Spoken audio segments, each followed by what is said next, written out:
Magandang araw. Kumusta kayo? Ako ay si Carol. At ako naman ay si Robert.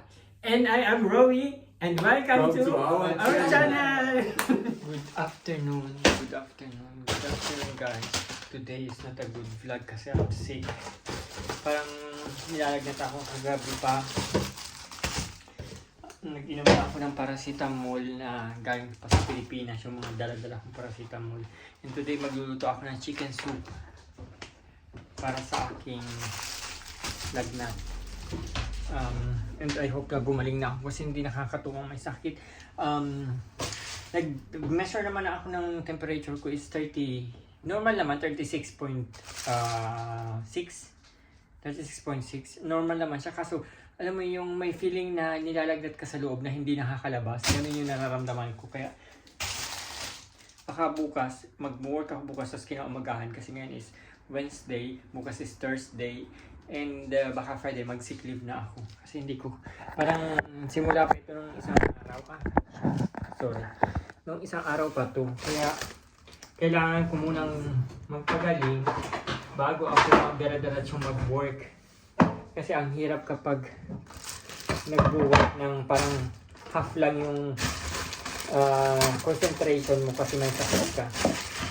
Anyway, yun na yung basta mahirap na sinasabi ko na kapag nag-abroad ka, kapag nasa abroad ka. Kasi yun nga, pag nagkakasakit, ang hirap. Anyway, buti nilang meron akong kasama.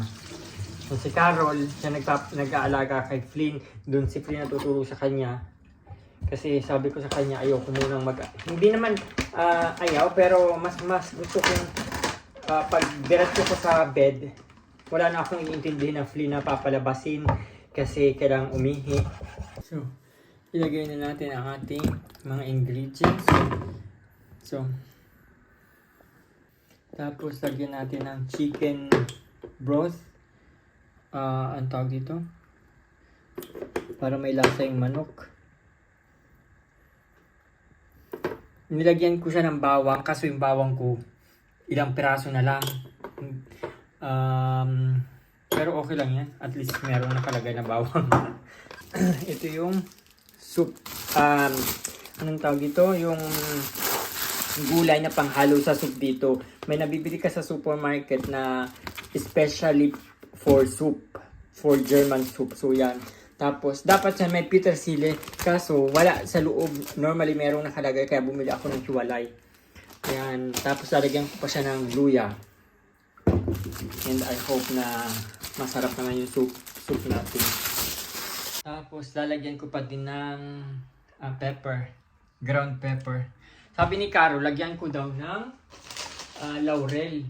Nilalagyan ba ng laurel ang soup? Hindi ko alam. Pero lagyan ko na lang din. 2 piraso lang. So, yan. Takluban muna natin ang ating soup.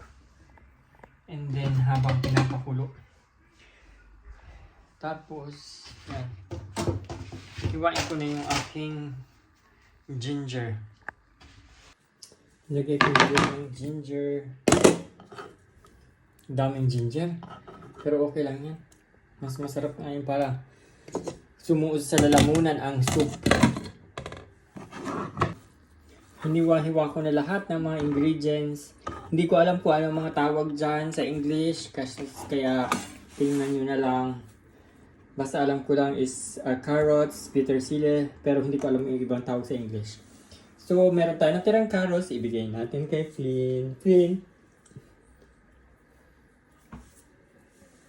Yung carrots na yun is maganda daw yun sa ipin ni Flynn.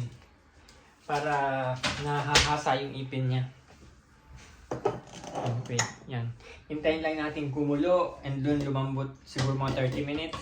And then it's finished. Then we can higup-higup the soup.